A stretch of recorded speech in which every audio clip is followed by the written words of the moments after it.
we will have a talk about the different rounds, the 4th, 5th, and 6th rounds. Dr. N.C. Krishna is very well known to all of us. He is a very senior theosophist from the Rayalaseema Federation and the national lecturer, and also the member of executive committee of the Indian section. So I welcome Brother N.C. Krishna and request you to begin the session today. Yes. Good evening, everybody.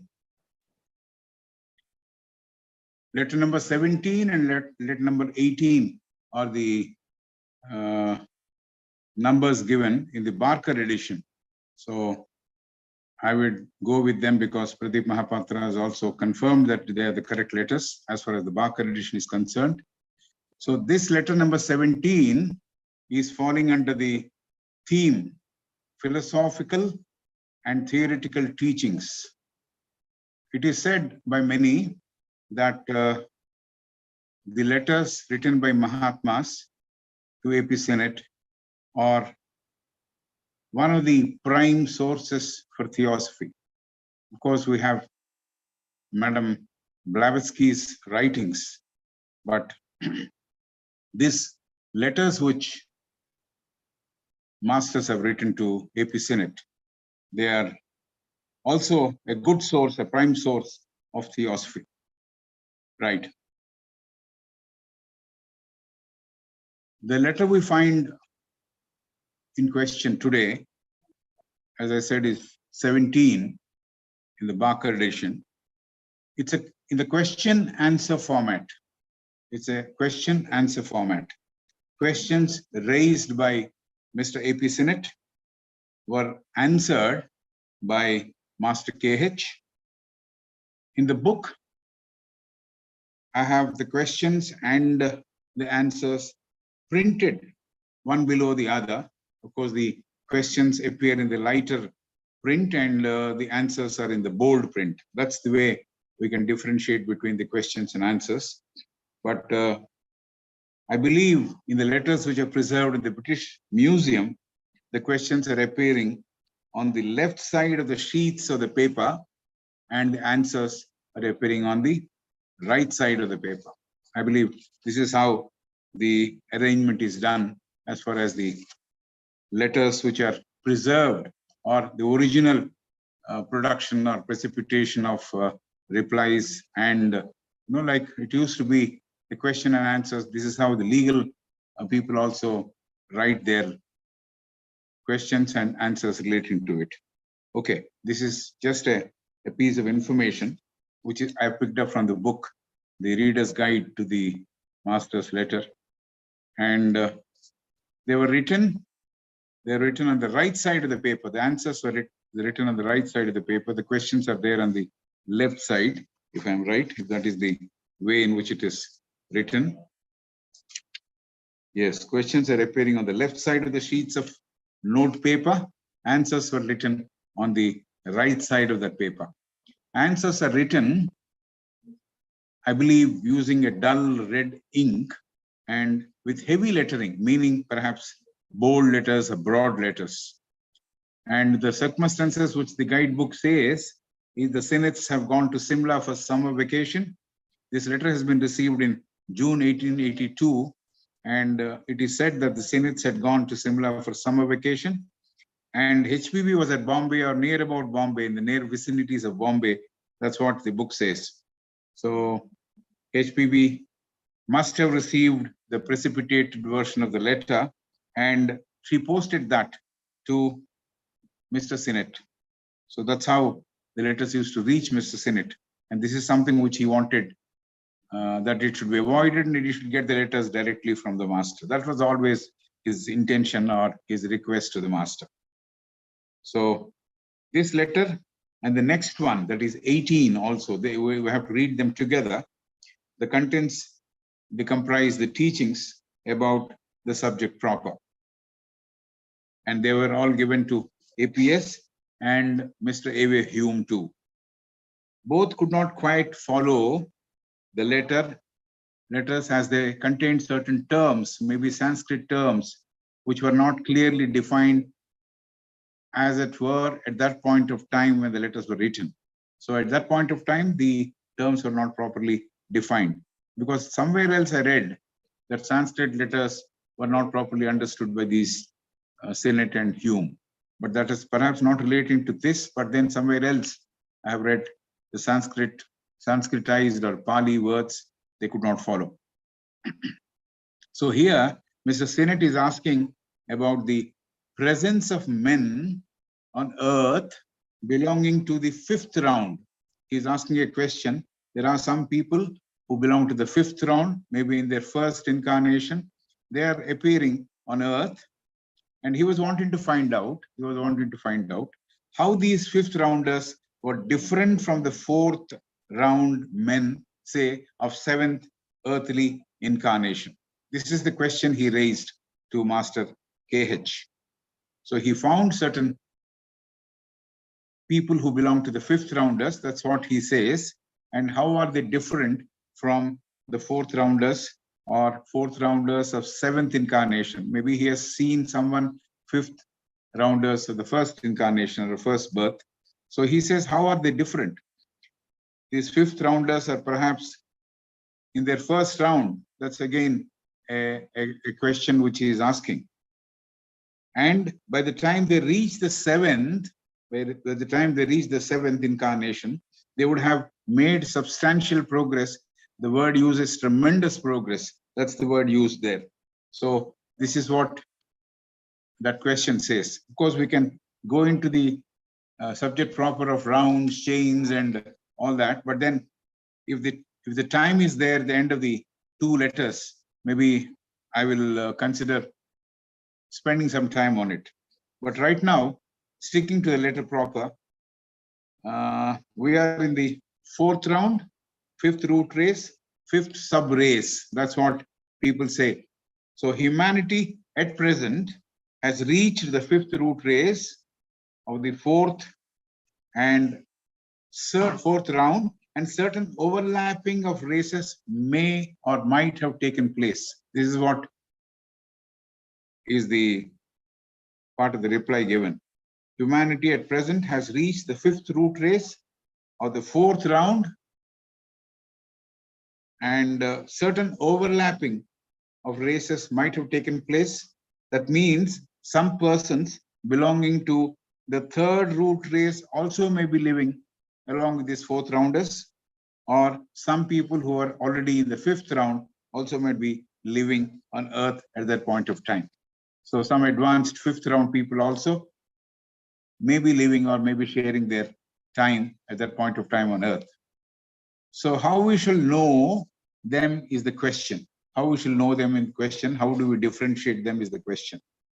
The answer given by Master KH is that some persons who are naturally endowed with faculties of clairvoyance, and he gives two names. He says like Mrs. A. Kingsford and one Mr. Maitland, M-A-I-T-L-A-N-D, Maitland. So it could be, maybe they are the people who are there, gives out a couple of names, Master gives a couple of names, and he says they could have been the adepts belonging to whichever country, not necessarily from Tibet or India or anything like that. They could be adepts of any country, because we have heard of an adept who hails from Hungary. So we have adepts of all countries. So they could be also there. And certain born geniuses. They're born geniuses because they're not someone who have been over a period of time become genius by working hard. They're born geniuses in the fields of arts, politics, or those who bring about religious reforms. Master says, right now, at this juncture, it is too early. There are not any physical, discernible differences to note. We can't really say why, in what way the persons of third round or fourth round or fifth round can be differentiated based on the things as they stand today. These distinctions will come up. We'll come to realize maybe over a period of time, Master says. This is explained in the appendix. In fact, letter number 18 is an explanation further of the answers given by Master KH in letter number 17. He has gone through the answers in an elaborate way in the letter number 18. The second question raised by Mr. A.P. Sinnett is related to the first incarnated being of the fifth round who is devoted to occultism, and if he becomes an adept, would he escape further earthly incarnations? This is the second question he has raised. The second question raised by Sinnett is, it is related to the first incarnation of the fifth round. He says, if that person is devoted to occultism, and if he becomes an adept, would he escape further earthly incarnations? That's the question he has raised. Master KH answers firmly in his one single word first, no, he says. Only exception could be Buddha, who is actually the sixth round man, sixth round being. He has evolved faster. He has evolved faster and used his previous incarnations to quicken his progress. He has used his previous incarnation to quicken his progress. So Master says he has overtaken the previous persons who started on their journey along with him or before him, and Buddha has gone past them because of his sadhana or his method of living. The work he has done in the previous incarnation had to do a lot of things in that direction. So much before Buddha started his journey, there were other people who started the journey, but then Buddha overtook them. That's the essence we have to take. Buddha is exceptional, says the Master. Buddha is exceptional, says the Master. He is not an ordinary being or person. Such a person we will come across in 1 billion human being. Only one person will be there in 1 billion human creatures. That's what Master says. So one extraordinarily different or evolved person. That's what Master says about Buddha. So you will not come across such people very often. 1 in billion cases, perhaps. Meaning, Buddha was a very rare being, much evolved than others. Master says Buddha differed from other men in every respect. Buddha differed from other men of other rounds in every aspect. Say, the physical appearance, the spiritual bent of mind, and even knowledge-wise, Buddha was much superior.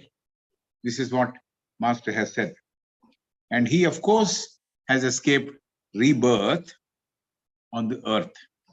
He has, of course, escaped rebirth on this earth. That great teacher will get reincarnated. That great teacher will get reincarnated on the next planet. After all the sixth round people have evolved, Buddha will perhaps be born there in the next planet. This is what the letter says. The answer given by Master KH says.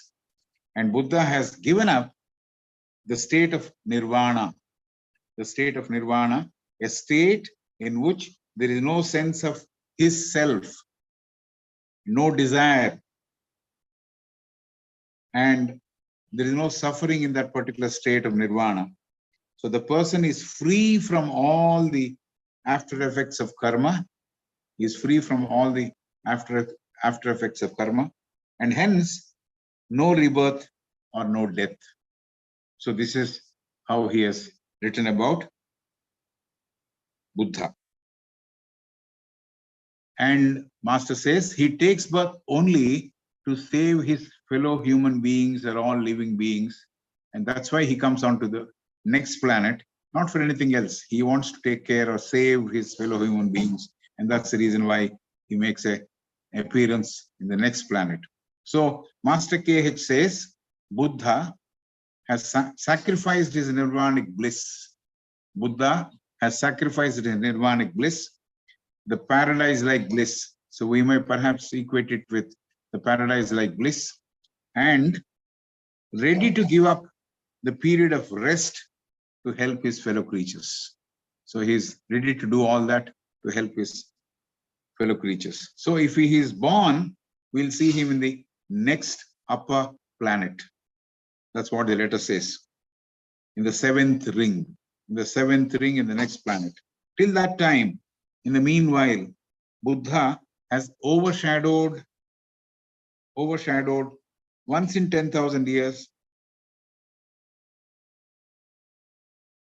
not in 10,000 years, I guess, 1 followed by 6 zeros, 10 lakhs.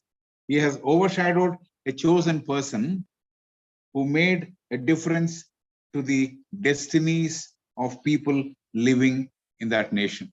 So that's how he has overshadowed the person who had made a difference to the destinies of the people who lived in that particular nation. This is what he has done. He has overshadowed. There is one paragraph which is quoted in the letter from the Isis Unveiled, and we'll consider that when we complete this letter. If we have time for that, we'll read that quotation. So there is a quote on the subject of overshadowing in the Isis Unveiled. And the third question Mr. A.P. Sennett raised. The third question Mr. A.P. Sennett raised, seeking answer from the master, is whether there is any spiritual difference between man and woman. Is there a spiritual difference between a man and a woman? If sex being born as a man or a woman, is it a mere accident, he's asking, which is taking place? Is it an accident which is taking place? Somebody is being born as a woman, somebody is born as a man. Is it an accident? That's what he's saying, he's asking.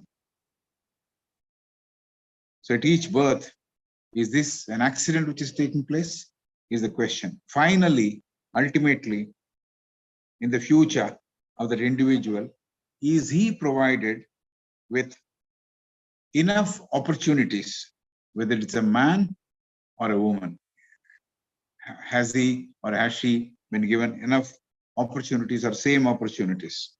Master KH answers this question. It is about man or woman. What is the spiritual difference between these two? And being born as a man or being born as a woman, is it an accident? That's the question. And finally, each one gets equal enough opportunities or not. That's the third part of the question. Master KH answers, a mere accident. Yes, as you say, yet that soul is guided by the individual karma, moral aptitudes, characteristics, and deeds of the previous birth. They all decide whether you should be born as man or a woman.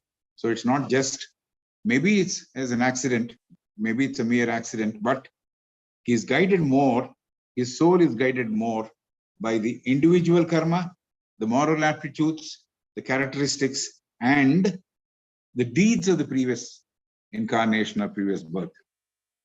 And the next question which Mr. A.P. Sennett is raising is, are all seventh ring people, means people who have advanced to the seventh ring, are born in superior classes? He's saying, are they all born in superior classes? And who are these lower, inferior classes of civilized countries, or those below the seventh ring?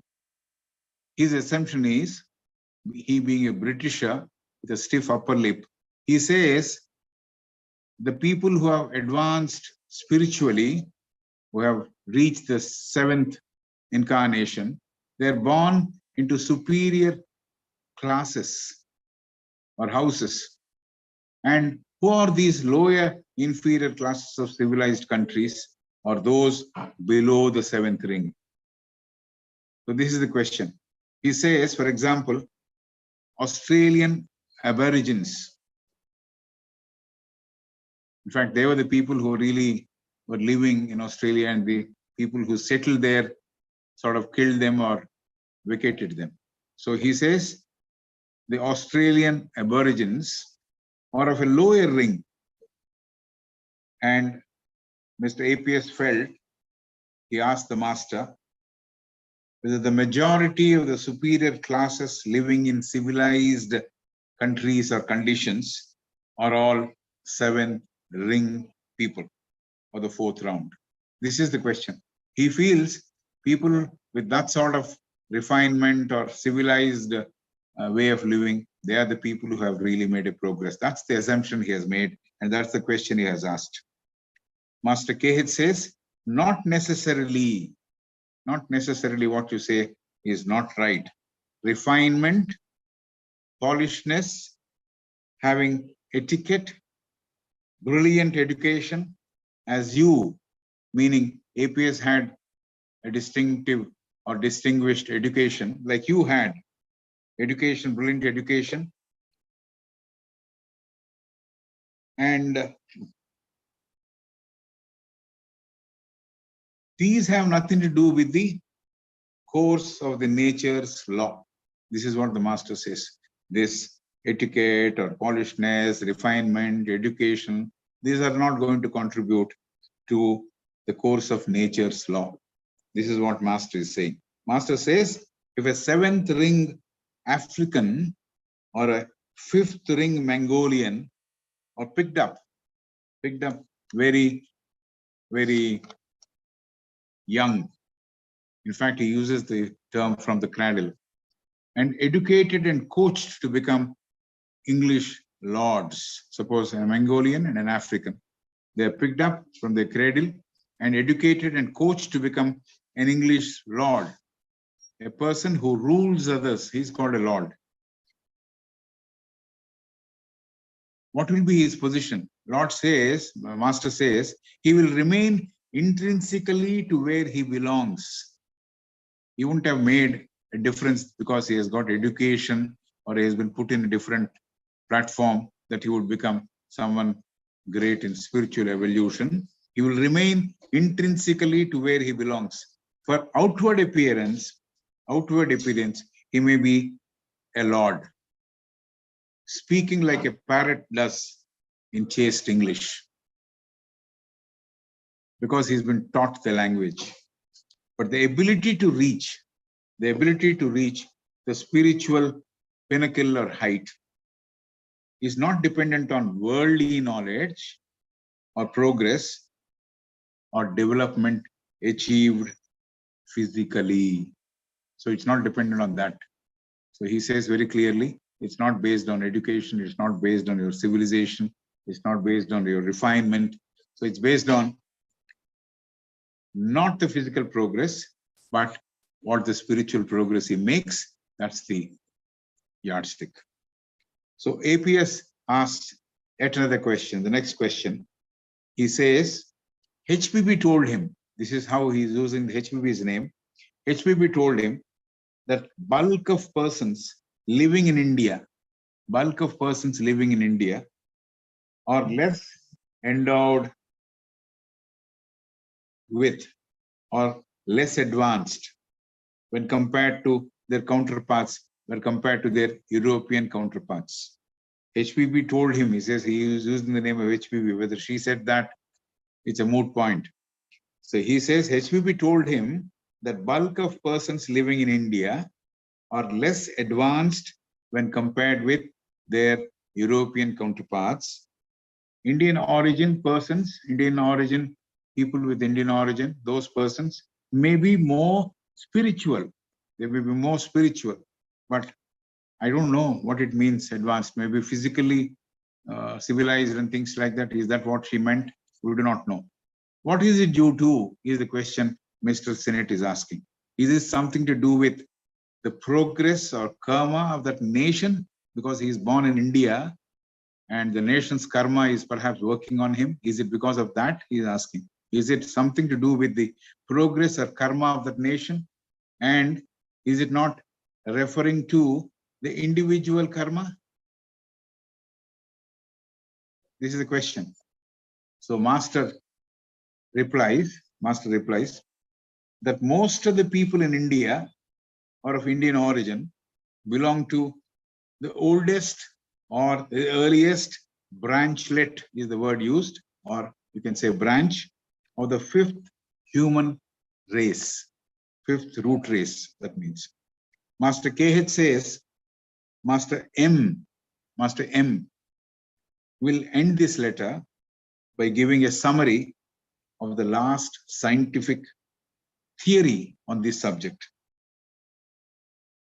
And this has been put up by ethnographers, ethnic people who sketch the ethnic progress, called ethnographers. So Master M will give the final summary of the theory. And ethnographers and naturalists, he has added both. Read from his presentation, says Master KH.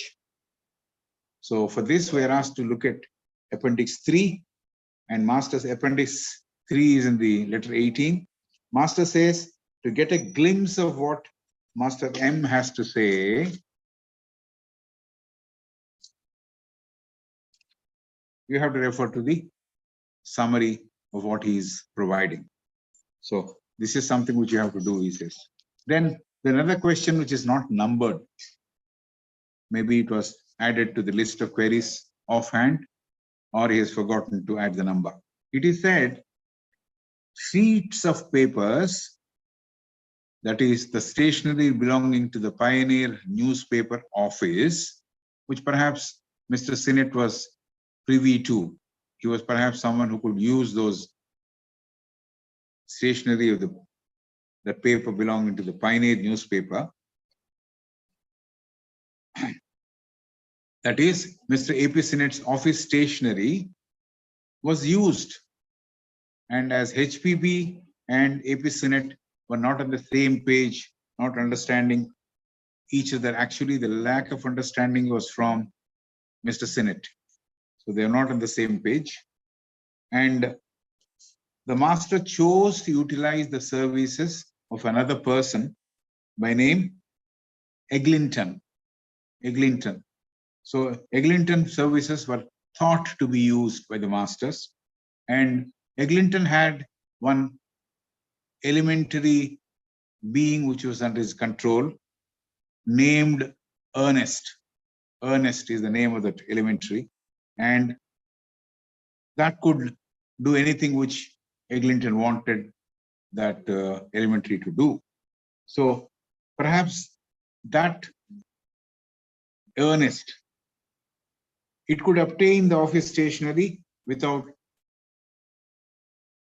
anyone helping from his office. Nobody has helped from his office, but then the Ernest, the elementary being, could somehow get access to those papers, and that's how perhaps it happened. That's what the master is saying. So that we have the letter number 95, which is also an extension of these two letters.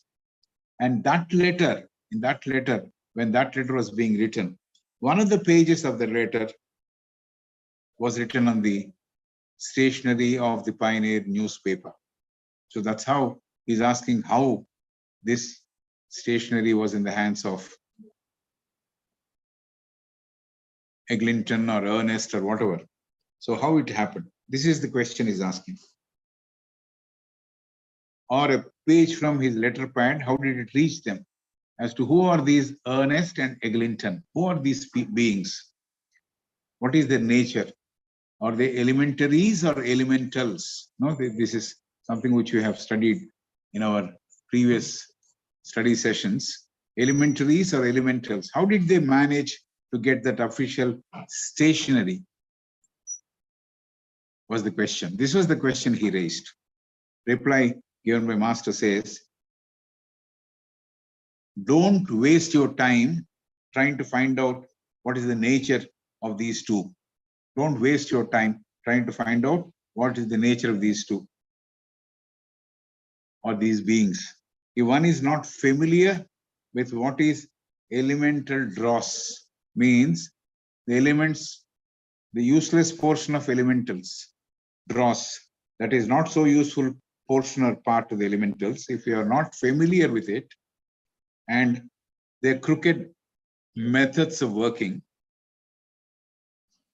unless you understand, and also if you don't understand the 7 principles of man, if you don't understand, and if you don't understand the elemental dross, means the useless portion of the elemental, you'll not be able to understand this. There's no point in trying to explain to you what it is. Unless you understand these two, maybe it's difficult for us to explain to you why it happened. So you will not be able to find, or you will be at a loss, meaning you will not be able to understand who these beings are. You will not be able to understand because you do not know what is elemental dross, what is the 7 principles of man. You do not know. So you may not, maybe he is not fully aware of it. Maybe he has studied here and there. We do not know. But this is the reply given by the master. They, elementals, don't have any written or unwritten statutes, means rules. They don't have any rules. They don't go according to certain rules. That means no rules for them. They are free, not bound by any rules or regulations. We can't expect them to do good even to their friends. So they are mischievous. They do only misdeeds. So you can't expect them to even do good to their friends. Or neither they observe silence, or they don't exhibit patience. They're very impatient. And they don't exactly compliment or help. They don't compliment or they don't help friends or admirers. They don't help at all. They have their own method by which they function. So they don't have any rules. They have their own method by which they function. With some people, they meet and work. With some people, they meet and work, and who are working as mediums. So Eglinton is one such. So they meet few people and work with them. They're mediums. At the physical level, they work at the physical level. They move more towards their likes. They move more towards their likes. Means more towards the elementals. So, but sometimes they do get friendly with mediums.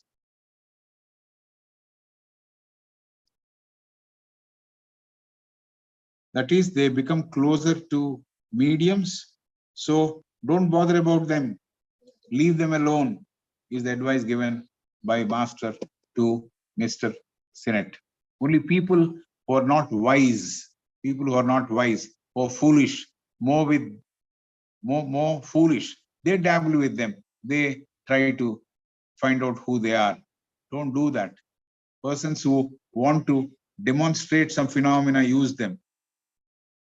Move a table or do some things, some phenomena.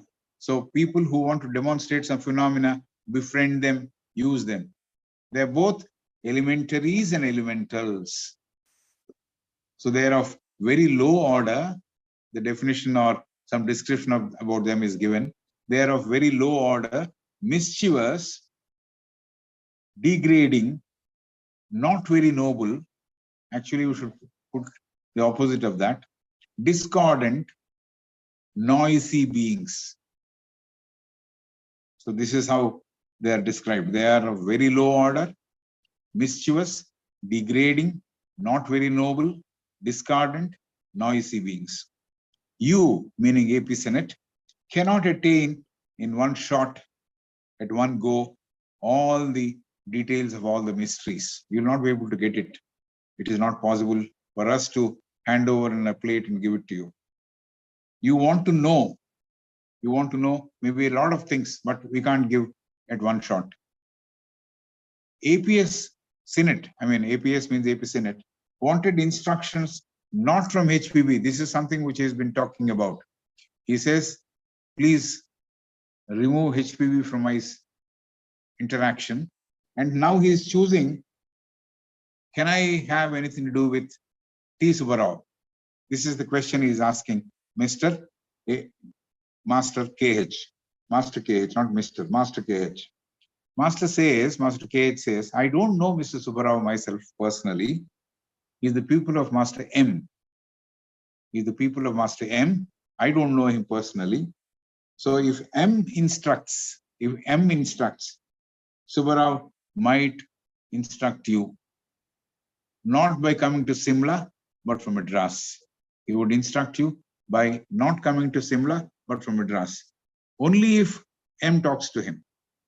I can't talk to him because I don't know him that well. That's the answer he gives. But he might teach you from Madras. That was the place where he was living, Mailapo. And Mr. T. Subbarao, he will also correct your manuscripts, give his comments on those contents which you are writing, which you have put it up together in your manuscripts. So he may answer questions too, provided, again, Master M recommends the whole thing to him. He may be very useful, says Master KH. And Master KH says, Subbarao, this is the crown piece. Subbarao, Swami T. Subbarao, has perfect reverence and respect and has adoration for H.P. Blavatsky. So this perhaps again would put brakes onto his wanting to go and meet or talk to Mr. Subbarao. He's got a lot of reverence and respect, adoration for Madam Blavatsky. This is what the replies to the questions which are found in the letter number 17. Now we move to the letter number 18. I hope I'll be able to complete this. This letter number 18 is actually an appendix which has been talked about in letter number 17. Letter number 18 is an attachment to letter number 17. We have to read them together. It is said the letter was written on heavy, thick, rough paper, and the paper was opened with hands, not cut carefully with knife. So it's a very, very rough looking paper. And using dark blue ink, the script is again thick lettering, and the handwriting is different than the usual. So we don't know how the precipitation took place. He says the letter writing, or the handwriting which is there on that particular letter is different than usual. So the references of numerals, Roman numerals, have been used in this appendix. Roman 1 refers to question 1. Roman 2 refers to question 4. And Roman 3 refers to question 5. And the last paragraph is referring to the last question of letter number 17. So this is how the relationship between the numeral 1 and the question 1, numeral 2 and the question 4, and numeral 3 and question 5. And the last paragraph is referring to the last question of letter number 17. This is what letter number 18, the information which is there in the guide to masters, reader's guide to the master gives.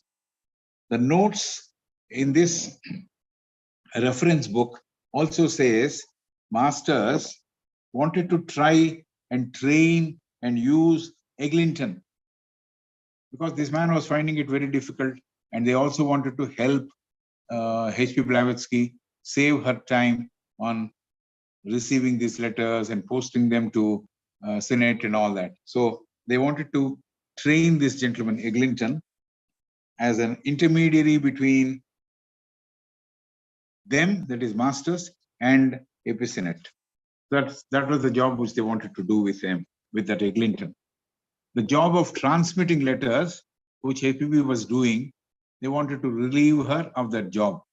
Eglinton was a person who was using Ernest as a medium or as an elementary and produced phenomena, and he was a phenomena producer. So Master M, Mr. Eglinton is a medium and Ernest is a elementary. He was controlling that. Master M tried developing him. Master M tried developing him without Eglinton's knowledge. So this is something very interesting, isn't it? If master wants to help a person He doesn't need to announce that I'm going to help you. He may help you without even anybody noticing that some help is coming. So he was trying to help Eglinton. Master M tried developing him without Eglinton's knowledge, and he could not be developed as an intermediary. So this is the final result. So if there is need, if they find a suitable person, the training is given to the real person. Real person means the person who is not the physical person, but the real person who is within that physical person, not necessarily the physical person. This is something which we need to note in this small information which is given. The first question related to the fifth rounders being present, the fourth rounders also spending their time on earth. This question is further explained by the master. He says every spiritual individuality, meaning what we refer to usually as Atma Buddhi Manas, spiritual individuality, has a gigantic evolutionary journey to perform.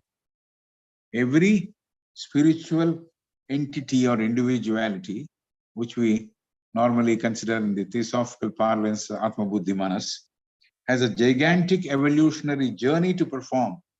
Further, it is said the progress is gyratory, gyrations, gyratory, meaning moving as if in a spiral motion. So the further it is said, the progress is gyratory, meaning moving as in spiral motion. At the beginning of the great Manvantara, we know we're all in the Vivas of the Manvantara. So at the beginning of the great Manvantara, from the beginning to the end, wherever man can live on such planets, on each of such planets, he has to pass through 7 successive races, and that's how he completes. So he has to go through all this.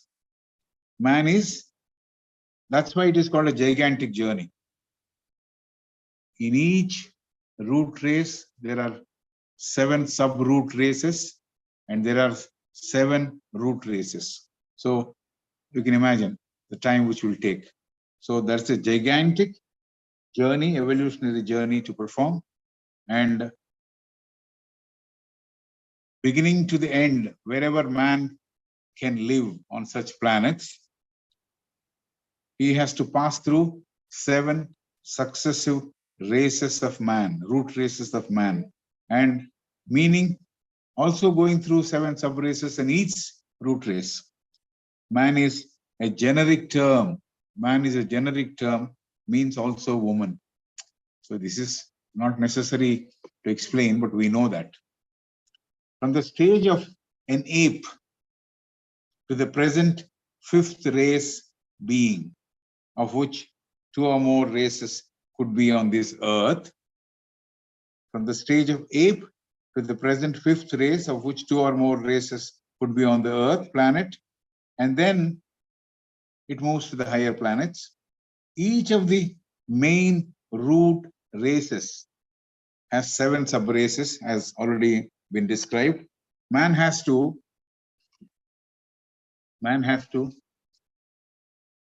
pass through all this. Man has to evolve. Evolution is through all this. There is emphasis on has. That is in italics. He has to pass through. He has to evolve. Has is in italics.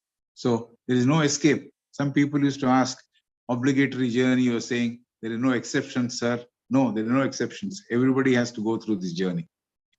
So there are no exceptions. He necessarily has to pass through. Man evolves as he moves towards the next higher race. This is something which we need to note. And in that 7 times. So going through each sub-race stands out as a specimen of humanity as far as physical appearance is concerned. And also the spiritual progress man makes in that particular sub-race. So the gap between the 2 births, now he's talking about the gap between the 2 births, is too large. The gap between 2 births is too large. So when this 7 incarnations or 7 sub-races and 7 root races will be completed? We do not know, because the gap is huge between 2 births. For human comprehension, it's too large a gap. So Mrs. A. Kingsford suggests it otherwise, because he has followed Mrs. Kingsford. So she might have said something differently, but that's not true, is what Master is saying. It is not right. So in majority of present human beings, in majority, because there could be exceptions, so in a majority of the present human beings, there is this gap between one birth, another birth. In the key to Theosophy, she says, an ordinary man spends 700 years in the Jayachanic plane, ordinary man. So you can imagine. So as he is born and makes an exit, ceases to live, that means in this gap, man develops his intellect during the life he's living. He develops his intellect. He reaches the higher stage of intelligences or evolution. Everyone has to reap one's karma. This is also another very important statement. Everyone has to reap one's karma as he moves on in this journey of evolution. So he has to work out his karma. He has to go through this journey, gigantic journey, and the evolution keeps on moving. The septenary law, the 7 septenary law, is giving importance and prominence to number 7. So it has to be kept in mind. Master says it has to be kept in mind by all, as this is the law and a fact of nature. This is a law and a fact of nature. So the whole structure of these great cycles, rounds, races, sub-races, exhibit a difference between a 4th rounder and a 5th rounder, which actually is perceptible, says Master KH. One, if he has got that clear mind, or someone who has got the nth details, maybe he'll be able to find out. Always humanity is progressing. Man will make huge progress as he moves to the 7th incarnation of this 5th root race. So this is what he has added in the appendix 1. In 2, Master adds certain more information while adding matter to the answer of question number 4. Whether spiritually developed persons are born in superior classes. This was the observation Mr. A.P. Sennett made. Master adds, being wealthy or going through poverty, high or low, superior or inferior class, has no bearing on the type or sex or where one will be born, and based on their individual karma, all this will take place. So it's not based on because you are developed, you will be born in civilized countries and all that is not true. Being wealthy or going through poverty, high or low, superior or inferior class has no bearing on the type or on the sex of the individual, where one will be born, to whom he will be born. All these are decided by the individual karma. The inner man, the real man, has to get the needed illumination from within. The inner man has to get the needed illumination from within. And Master quotes from Isis, and he says, the divine essence, Purusha, divine essence is Atma Buddhi Manas again, having reached the highest, and again comes back. If you see the diagram, the Master says it will bend back to earth. So again comes back to make further progress. Each time man arrives, he is in advanced state than the previous birth or previous existence.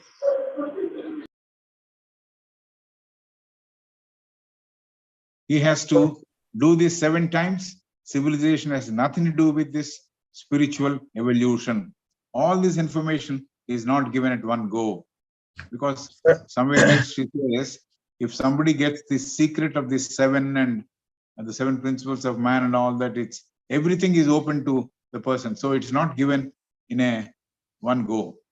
The key to theosophy is Sir, we will defer rest to the next class, because already another 10 minutes there. Minaki will speak in Hindi. I think. Okay. Your choice. I thought I'll finish because there is only 3 more or 2 more observations. Okay, you can go ahead the way you want. Sir, it is a long letter.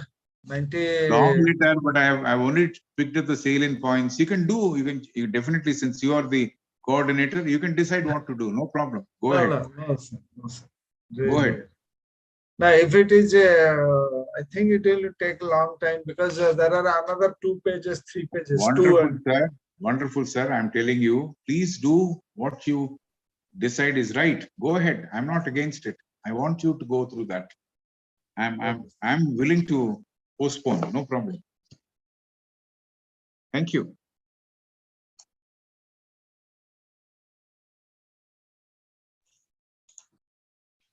Thank you, sir. I now request Sister Meenakshi ji to give us the translation in Hindi. Namaste. Thank you, Brother Krishna ji. आज हम letter number 61 और 62 ले रहे हैं, जो कि letter number 61 यह master के एच और एपी सीनेट के बीच प्रश्न उत्तर है। एपी सीनेट प्रश्न करते हैं और मास्टर के एच उनके उत्तर देते हैं। एपी सीनेट का पहला प्रश्न है, 5वें राउंड के कुछ मनुष्य पहले ही पृथ्वी पर दिखाई देने लगे हैं। 4th राउंड के 7th इनकारनेशन के मनुष्यों से उनमें किस प्रकार की विशिष्टता है? मुझे लगता है कि वे 5th राउंड के पहले इनकारनेशन के हैं। जब 5th राउंड के मनुष्य 7th इनकारनेशन में होंगे तब बहुत अधिक प्रगति होगी। इस पर मास्टर के एच उत्तर देते हैं, मिसेस एना किंग्सफोर्ड और मिस्टर मेटलैंड जैसे दृष्टा और अतीन्द्रिय दृष्टि वाले किसी भी देश के महान सिद्ध हस्त, प्रतिभावान, चाहे कला में, राजनीति में या धार्मिक सुधार में हो, उनमें अभी तक कोई बड़ी शारीरिक विशिष्टता नहीं है। अगला प्रश्न है, लेकिन यदि 5th राउंड के पहले इनकारनेशन के मनुष्य ने स्वयं को गूढ़ विद्या के लिए समर्पित कर दिया और एक सिद्ध हस्त बन गया, तो क्या वह आगे के सांसारिक पुनर्जन्मों से बच जाएगा? मास्टर उत्तर देते हैं, नहीं। यदि हम बुद्ध को छोड़ दे, जो 6th राउंड के थे, जो अपने पिछले जन्मों में सफलतापूर्वक आगे बढ़े, उन्होंने अपने पूर्ववर्तियों को भी पीछे छोड़ दिया। लेकिन फिर ऐसा व्यक्ति अरबों मनुष्यों में से एक पाया जाता है। वे अपने शारीरिक रूप से उतने ही भिन्न थे जितने आध्यात्मिकता और ज्ञान में थे। फिर भी पृथ्वी पर वे आगे के पुनर्जन्मों से बच गए, और जब 6th राउंड के 3rd रिंग के मनुष्य इस पृथ्वी से चले जाएंगे, तब महागुरु द ग्रेट टीचर को अगले ग्रह पर जन्म लेना होगा। चूंकि उन्होंने अपने साथी सहचरों के उद्धार के लिए निर्वाणिक परमानंद और विश्रांति का त्याग किया, वे ऊपरी ग्रह के सर्वोच्च 7वें रेस में पुनः जन्म लेंगे।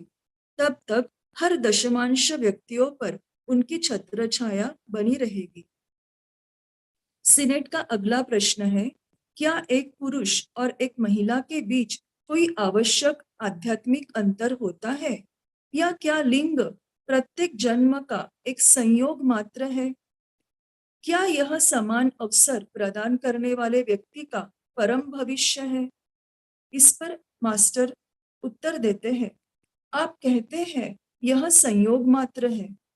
सामान्यतः यह इत्तेफाक है, मगर यह व्यक्तिगत कर्म द्वारा निर्देशित है, पिछले जन्म के नैतिक रुझान, लक्षणों और कृत्यों से निर्देशित है। आगे का प्रश्न है, मेरी समझ से पृथ्वी पर प्रगत देशों के उच्चतर श्रेणियों से अधिकांश अब 4th राउंड के 7th रूट रेस के हैं। मैं समझता हूँ कि ऑस्ट्रेलिया के आदिवासी निम्न रूट रेस के हैं। वे कौन से रूट रेस के हैं और क्या प्रगत देशों के निम्न और निचले वर्गों के लोग विभिन्न रूट रेस के हैं या 7वें से ठीक निचले से हैं? और क्या सभी 7वें रूट रेस के लोग उच्चतर वर्गों में जन्म लेते हैं या कुछ गरीबों में भी पाए जाते हैं? इस पर मास्टर उत्तर देते हैं, यह जरूरी नहीं। प्रकृति के नियम में शिष्टाचार, चमक दमक, उच्च शिक्षण कोई मायने नहीं रखता है। 7वें रेस का एक अफ्रीकी या 5वें रेस का मंगोलियन को बाल्यावस्था में लेकर शिक्षित कर सकते हैं।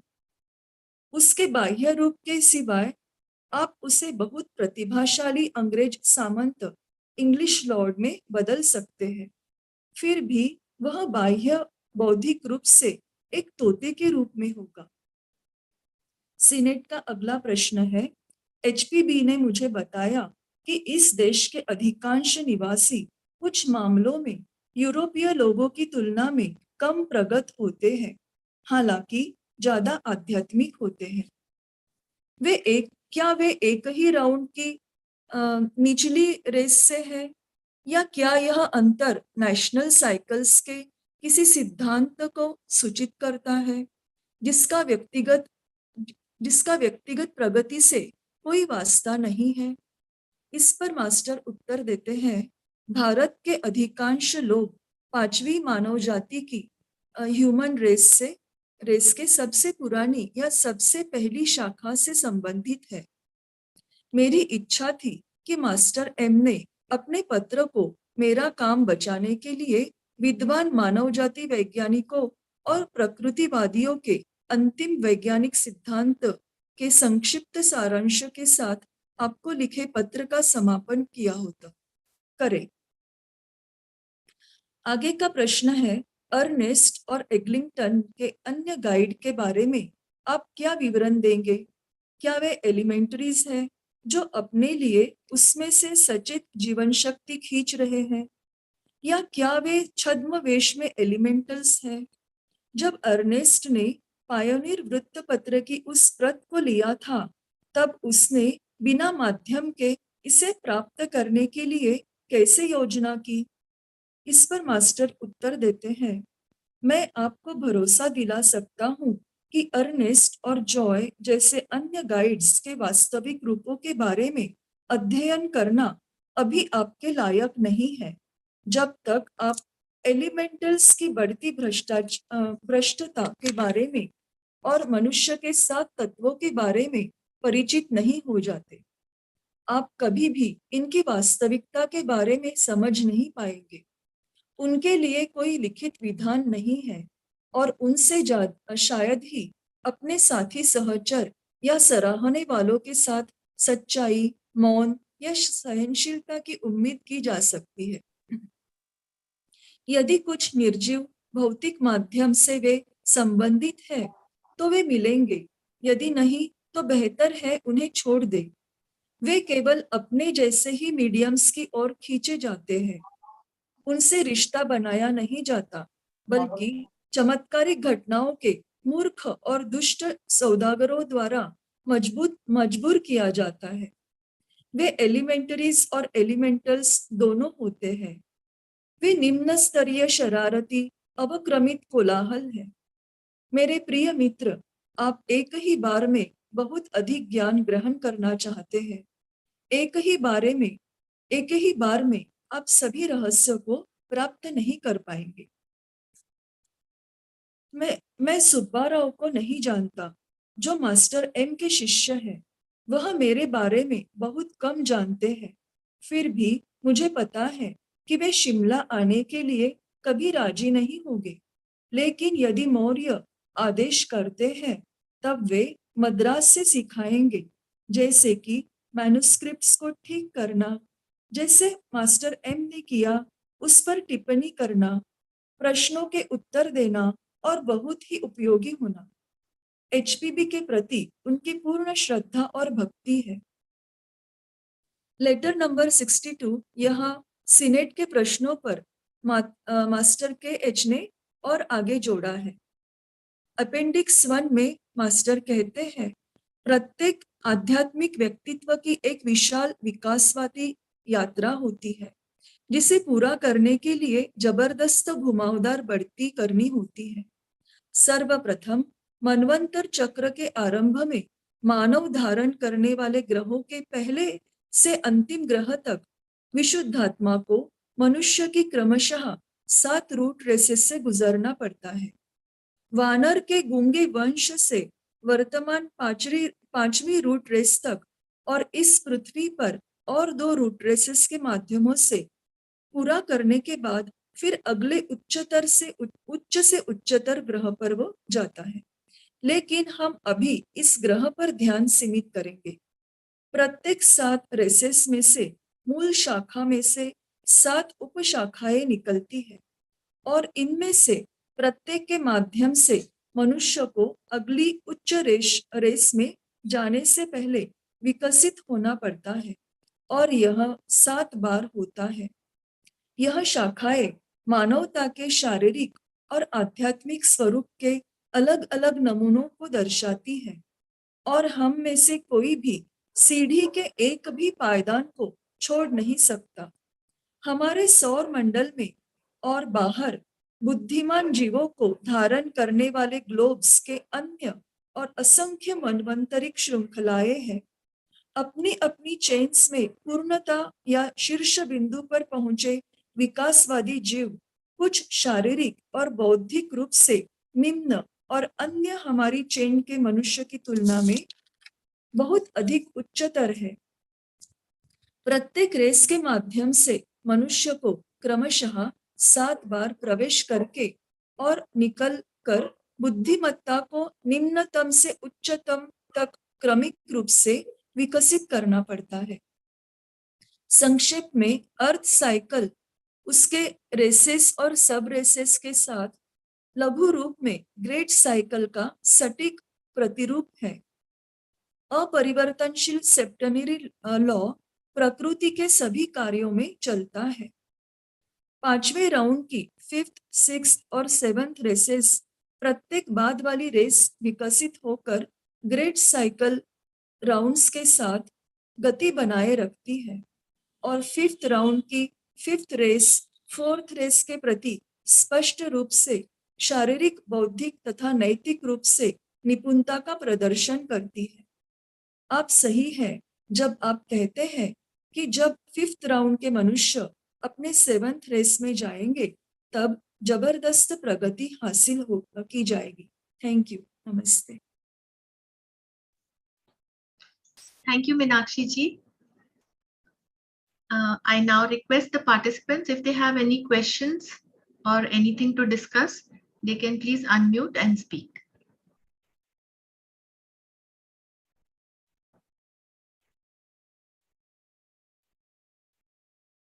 As in the beginning of the letter, we were told that during that time when these letters were written to AP Senate, the terms were not defined. They didn't have a definite meaning, what is meant by a ring or round.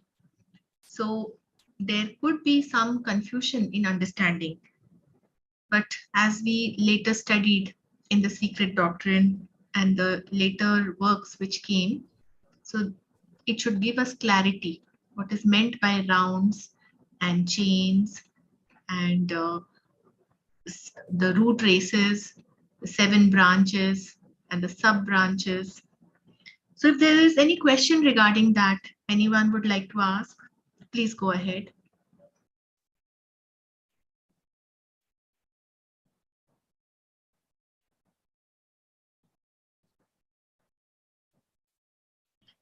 So as there are no questions forthcoming, and we will continue the remaining letter in our next session. So I think we can end the session today. Pradeep ji, with your permission. Yes, we can close. All right, so let us close this session with our closing prayer. Om Asato Ma Satgamaya तमसो मा ज्योतिर्गमय मृत्योर्मा अमृतं गमय ॐ सर्वेषां स्वस्तिर्भवतु सर्वेषां शान्तिर्भवतु सर्वेषां पूर्णं भवतु सर्वेषां मङ्गलं भवतु लोकाः समस्ताः सुखिनो भवन्तु सर्वे भवन्तु सुखिनः सर्वे सन्तु निरामयाः सर्वे भद्राणि पश्यन्तु मा कश्चित् दुःखभाग् भवेत् शान्ति शान्ति Thank you all for joining. Namaste.